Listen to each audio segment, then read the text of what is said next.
आज हम ठोस अवस्था पाठ में ठोसों में निबिड़ संकुलन में अगला टॉपिक त्रिविम निबिड़ संकुलन पढ़ेंगे।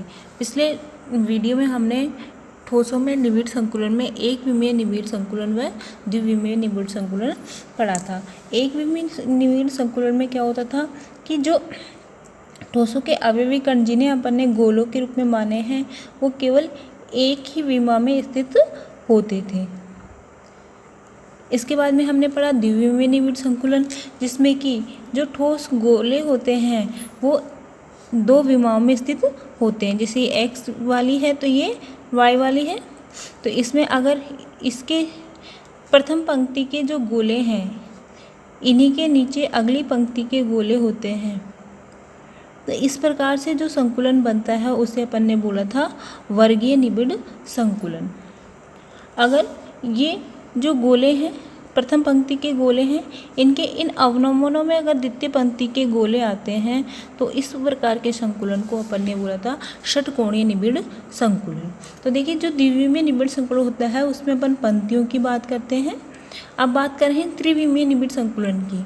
तो त्रिविमीय निबिड़ संकुलन का अर्थ है कि जो ठोस गोले हैं वो तीनों ही डायरेक्शन में हो, एक्स वाई और जेड में। तो एक्स में ऐसे हो गया, वाई में ऐसे हो गया, जेड का मतलब है कि वो इस तरह से हो। अब ऐसे कैसे होगा, जब हम इसके ऊपर एक और परत रख दें गोलों की, एक के बाद एक परत रखते जाएं, तो जो त्रिविमीय निबिड़ संकुलन है वो द्विविमीय निबिड़ संकुलन की ये पहली परत तैयार हो गई है, इसी से आगे बढ़ेगा। तो इस आधार पर जो त्रिविमीय निबिड़ संकुलन है वो दो प्रकार का हो सकता है, द्विविमीय वर्गीय निबिड़ संकुलन से बने या फिर द्विविमीय षटकोणीय निबिड़ संकुलन से बने। तो इसमें अपन पहला प्रकार पढ़ेंगे द्विविमीय वर्गीय निबिड़ संकुलन से। तो नंबर 1 लिखेंगे द्विविमीय वर्गीय निबिड़ संकुलन से त्रिविमीय निबिड़ संकुलन तैयार हो। तो इसमें प्रथम वर्गीय परत अपन को प्राप्त हुई थी उसके ऊपर ही ठीक ऐसे के ऐसे ही अपन क्या करें, द्वितीय परत और तृतीय परत भी रख दें। तो ये प्रथम परत है ए, इसके ठीक ऊपर ऐसे ही अपन क्या रख दें, द्वितीय परत के गोले। ये रेड पेन से द्वितीय परत के गोले हैं, तो इनके आपस में गोलों के केंद्र क्या होंगे, सकेंद्रीय होंगे। और ऐसे ही क्या होंगे, तृतीय परत के भी गोले रख दें। तो पहली परत ए है तो दूसरी परत भी बिल्कुल वैसी ही आ रही है, तो वो भी कैसी होगी, ए होगी, और अगली परत भी ए। तो इस प्रकार से जो पैटर्न प्राप्त होता है उसे अपन क्या बोलते हैं, ए पैटर्न बोलते हैं। इसमें देखिए जो हमको ये तो 2 डायमेंशन डायग्राम है। अगर हमें 3D में इसको देखना होगा तो ये हमें इस तरह का दिखाई देगा। इनको गोलों के केंद्रों को मिलाएं एक वर्गाकार संरचना प्राप्त हो रही है। इस कारण इसको क्या बोलते हैं, वर्गीय घनीय निबिड़ संकुलन भी इसको बोलते हैं। तो इसमें हम लिख सकते हैं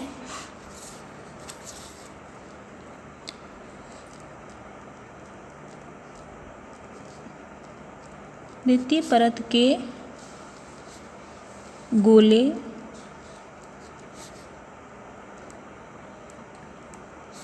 प्रथम परत के गोलों के ठीक ऊपर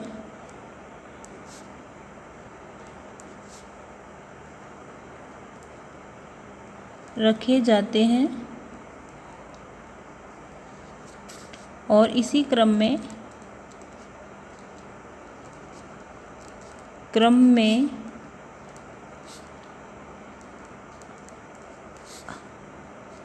आगे की परतें रखी जाती हैं। तो यही क्रम चलता रहेगा। इस प्रकार बना पैटर्न ए प्रकार कहलाता है।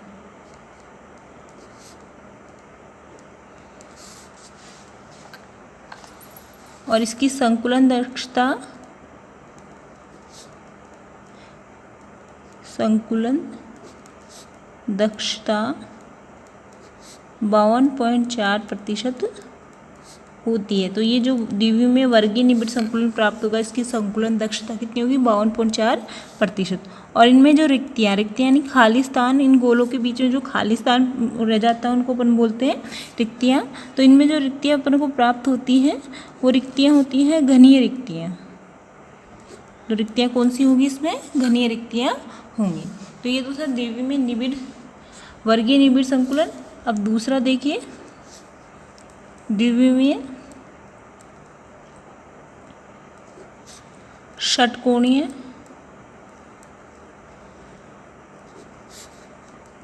निबिड़ संकुलन से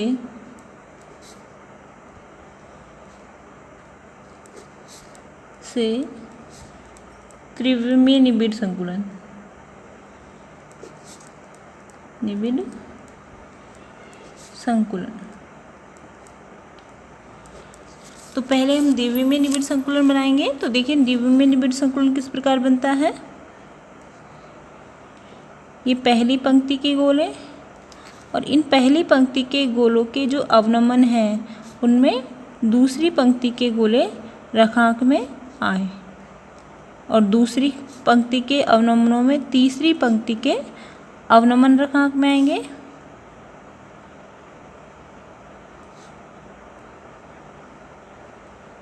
गोला।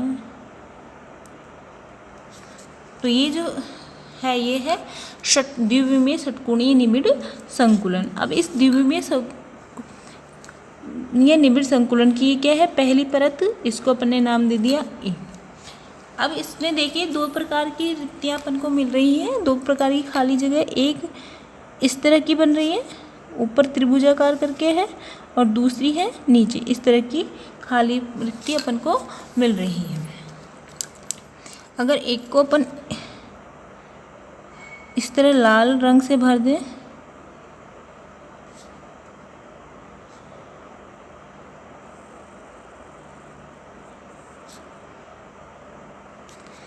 अब जो द्वितीय परत है वो के गोले दो प्रकार से आ सकते हैं, या तो ये ऊपर वाली रिक्ति को भरें या फिर इस नीचे वाली रिक्ति को भरें।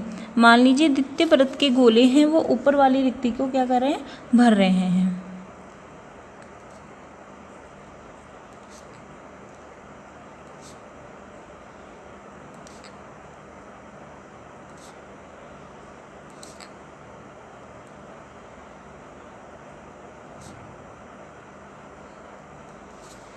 अब द्वितीय परत के गोले ये ऊपर जो बनी हुई है रिक्ति इसको भर रहे हैं, तो जो ये नीचे वाली रिक्ति है ये क्या रह जाएगी? खाली रह जाएगी।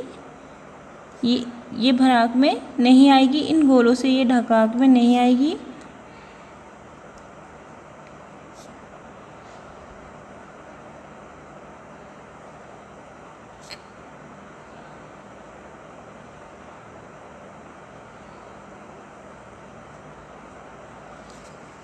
तो देखिए यहाँ पे ये जो रिक्ति है ये तो इन गोलों से ढकाक में आ गई इस तरह से।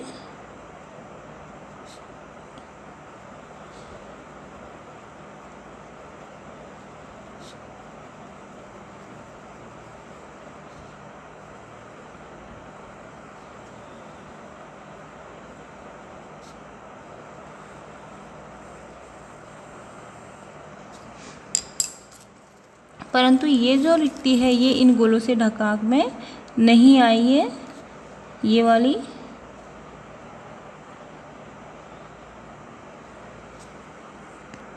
अब देखिए इसमें जो पहली परत थी वो इस प्रकार की थी और दूसरी परत है वो ये इस प्रकार की है। जो ये लाल लाल गोले हैं ये दूसरी परत के हैं, तो इसको अपन दे देंगे बी प्रकार की।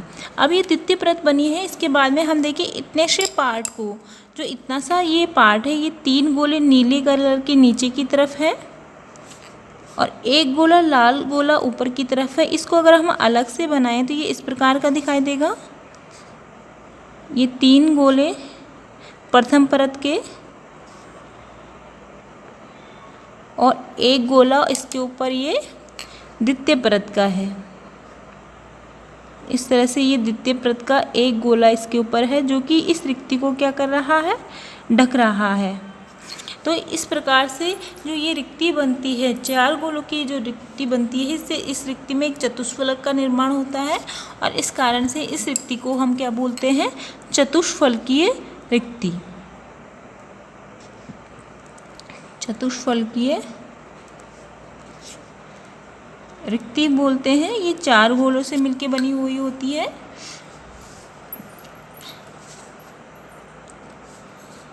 जब प्रथम परत के गोलों से बनी रिक्ति पर दूसरी परत का गोला रखा जाता है तो एक चतुष्फल 4 गोलों से मिलकर एक चतुष्फल की रिक्ति बनती है। इसी प्रकार से देखिए जो नीचे के अवनमन बन रहा था, यहाँ पर अपन देखें तो यहाँ पे ये वाली स्थिति इस तरह की है कि पहले ये ऐसा बन रहा था इसमें,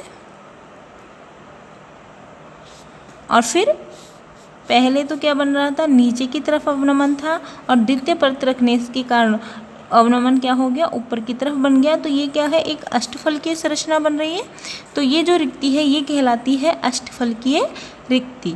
इस रिक्ति के गोले अगर अपन अलग से बनाए नीचे तो देखिए 3 गोले तो इसमें नीचे की तरफ है, 1, 2 और 3। तो इन तीनों गोलों को नीचे की तरफ वालों को बनाए, 1, 2 और ये 3। तो ये नीचे की तरफ रिक्ति बन गई। अब इसके ऊपर दूसरी परत के 1 गोला, 2 गोला और ये 3 गोले बनाए। तो दूसरी परत का 1 गोला, ये दूसरा गोला और ये ऐसे ही तीसरा गोला। तो ये जो रिक्ति बनी है ये 6 गोलों से मिलके बनी है और इस रिक्ति को अपन बोलते हैं अष्टफलकीय रिक्ति। तो इस प्रकार से प्रथम परत पर द्वितीय परत रखने पर हमको 2 प्रकार की रिक्तियाँ मिल रही है, अष्टफलकीय रिक्ति और चतुष्फलकीय रिक्ति। अब हम इस जो दूसरी परत है इस पर क्या रखें, ये बी परत है, इसके ऊपर रखें तीसरी परत के गोले। अब तीसरी परत के गोले रखने के 2 तरीके हैं। पहला तरीका तो ये है कि हम चतुष्फलकीय रिक्तियों को ढकते हुए गोले रखें या फिर हम अष्टफलकीय रिक्तियों को ढकते हुए गोले रखें। तो पहले हम रख रहे हैं चतुष्फलकीय रिक्तियों को ढकते हुए गोले। तो कैसे दिखाई देगी अगली परत, तो देखिए हमें ए परत और बी परत के बाद में सी परत जमानी है। तो हम देख रहे हैं कि जो बी परत आने के बाद में इसमें 2 प्रकार की रिक्तियाँ दिखाई दे रही हैं, चतुष्फल की रिक्तियाँ और अष्टफल की रिक्तियाँ। जो काले पेन से जो हमको ये डॉट्स दिखाई दे रहे हैं ये हैं चतुष्फल की रिक्तियाँ, और जो ये नीले पेन से हमें डॉट्स दिखाई दे रहे हैं ये है इसमें अष्टफल की रिक्तियाँ।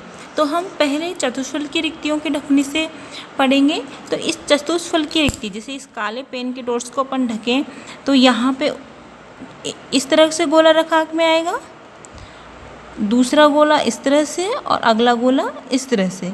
हाँ, तो हम देख रहे हैं जो गोले हम रख रहे हैं वो पहले वाली परत के गोलों के ठीक ऊपर ही आ रहे हैं। अगला गोला भी देखें हम, जैसे ये एक काला डॉट है तो इसको अपन को ढकना है, तो यहाँ पे इस तरह से गोला रखेंगे।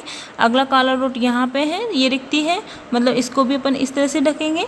तो ये भी बिल्कुल पहली परत के गोलों पे ही आ रहा है। तो जो परत का रिपीटेशन है वो कैसे हो रहा है, पहली परत ए, फिर दूसरी परत बी, और फिर वापस क्या आ गई है, पहली परत ए, और फिर आगे क्या आ जाएगी बी। तो हमको इन चतुष्फल की रिक्तियों के ढकने से जो पैटर्न प्राप्त हो रहा है वो कौन सा प्राप्त हो रहा है, ए बी। अब है अष्टफल की। अब हम देखें कि अष्टफल की रिक्तियों को ढकने से कैसा पैटर्न प्राप्त होगा। तो देखिए अष्टफल की रिक्तियाँ जो ये नीले पेन से हमने, काले पेन से तो हमने इसमें डायग्राम में क्या बनाई थी, चतुष्फल की रिक्तियाँ। तो यहाँ भी जो काले पेन से हैं वो तो कौन सी है, चतुष्फल की रिक्तियाँ हैं। और हमें जो नीले पेन से ये बनाई है ये कौन सी है, अष्टफलकीय रिक्तियाँ। तो जैसे ये एक अष्टफलकीय रिक्ति है। अब इसको क्या है, अपन को ढकना है। इसका मतलब क्या है, इसके ऊपर एक गोला रखना है। तो हमने इसके ऊपर एक गोला बनाया, ठोस गोला, तो वो इस तरह का बनेगा। अब ये जो पैटर्न प्राप्त हो रहा है, ऐसे अगला वाला इस तरह से बनेगा। तो ये पैटर्न अपन को जो मिला है नया, ये जो गोला है, ये न तो ए परत से मिल रहा है, न बी परत से मिल रहा है, इन दोनों से ही नहीं मिल रहा, न तो ए से मिल रहा है, न ही बी से मिल रहा है। तो हमने बोल दिया इसको एक नई परत सी। तो ये जो पैटर्न प्राप्त होगा अष्टफलकीय रिक्तियों को भरने से, वो कौन सा प्राप्त होगा, ABC प्रकार का हमें यहाँ पे पैटर्न प्राप्त होगा। तो ये था द्विविमीय षटकोणीय निर्बिड संकुलन से त्रिविमीय समकोणीय निबिड़ संकुलन। अब इसी में हम इसकी लैंग्वेज देखते हैं। तो आइए देखते हैं इसकी लैंग्वेज की, इसको हम कैसे लिखेंगे। तो देखिए, द्विविमीय षटकोणीय निबिड़ संकुलन की परत में कुछ स्थान खाली रह जाते हैं जिन्हें रिक्तियाँ कहते हैं। जैसे ये द्विविमीय षटकोणीय निबिड़ संकुलन है, इसमें खाली स्थान रहेगा। ये जो रिक्तियाँ होती हैं ये कैसी होती है, त्रिकोणाकार होती है। अब जब दूसरी परत के गोले होंगे वो पहली परत के गर्त यानी इन रिक्तियों में ही आएंगे। तो इनमें से कुछ रिक्तियाँ तो भर जाती है और कुछ रिक्तियाँ क्या रह जाती हैं, खाली हो जाती हैं। जैसे कि जब प्रथम परत के छिद्रों पर द्वितीय परत का गोला रखा जाता है, जैसे प्रथम परत ये नीली वाली है, इस पर लाल परत द्वितीय परत के गोले रखे जाते हैं, तो 4 गोले मिलकर के चतुष्फलकीय छिद्र बना लेते हैं।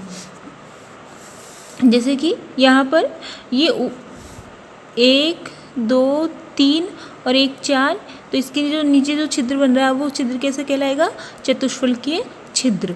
ये इस प्रकार से, मतलब 3 गोले नीचे और 1 गोला ऊपर हो सकता है, या फिर इस प्रकार से 1 गोला तो नीचे और 3 गोले ऊपर।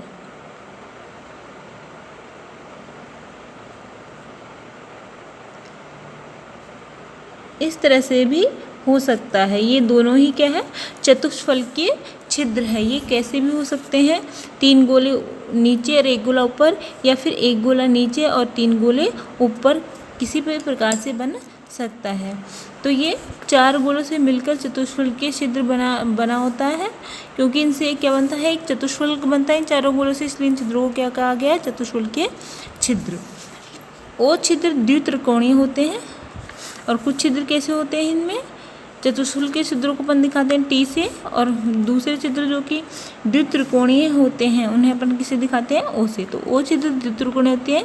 द्वितीय परत का त्रिकोणीय छिद्र प्रथम परत के त्रिकोणीय छिद्र पर स्थित है, अतः अष्टफलकीय छिद्र बनाता है, जो 6 गोलों के संयोजन से बना होता है। तो अष्टफलकीय छिद्र है वो कितने गोलों के संयोजन से बनेगा, 6 से। 3 तो इसमें ऊपर की तरफ रहेंगे और 3 ही नीचे की तरफ रहते हैं। तो ये तो था दूसरी परत के बारे में। अगर हमें तीसरी परत प्राप्त करनी हो, तो तीसरी परत प्राप्त करने के लिए निम्न 2 प्रकार की कंडीशन है। तो पहली कि चतुष्फलकीय छिद्रों को अपन क्या करें, ढकें। तीसरी परत उन्हीं छिद्रों को ढके हैं जिन्हें प्रथम परत द्वारा ढका गया था। तो इस परत को अपन क्या बोलते हैं, इस पैटर्न को अपन क्या बोलते हैं, AB पैटर्न बनता है। तो जैसे पहले भी आपको समझाया है कि ये पहली परत थी, उसके ऊपर दूसरी परत रख दी, और दूसरी परत से जो चतुष्फलकीय छिद्र बने हैं इनको अपन को ढकना है। तो इन छिद्रों को ढकने के लिए जब हम इस पर तीसरी परत रखते हैं, तो वो तीसरी परत पहली परत के ठीक ऊपर ही आती है। तो जो पैटर्न प्राप्त होता है वो पहली परत जैसा ही प्राप्त होता है, इसलिए इसको बोला गया है AB पैटर्न। तो इससे जो संकुलन बनता है उसे अपन बोलते हैं षटकोणीय निबिड़ संकुलन, या फिर SCP अपन उसे कहते हैं, हेक्सागोनल क्लोज पैकिंग। अगला है अष्टफलकीय छिद्रों के ढकने से। तो तीसरी परत के गोलों से प्रथम परत के अष्टफलकीय छिद्रों को ढका जा सकता है, और इस प्रकार की परत जो तीसरी परत आएगी, इस प्रकार की जो तीसरी परत अपन को प्राप्त होती है वह न तो A जैसी होती है और न ही B के समान होती है, वो बिल्कुल भिन्न प्रकार की होती है। अतः इस पैटर्न को अपन बोलते हैं ABC पैटर्न अपन इसको कहते हैं। इस प्रकार से जो संकुलन होता है उसे अपन बोलते हैं घनीय निबिड़ संकुलन। और इसमें घन के प्रत्येक फलक पर एक एक गोला उपस्थित होता है, इसलिए इसका क्या बोल देते हैं, फलक केंद्रित घन संकुलन भी अपन कह देते हैं, क्योंकि फलकों पर क्या है, एक एक गोला स्थित है। तो ये तो था त्रिविमीय निबिड़ संकुलन। आज के लिए इतना ही, बाकी अपन पढ़ेंगे अगले वीडियो में। धन्यवाद।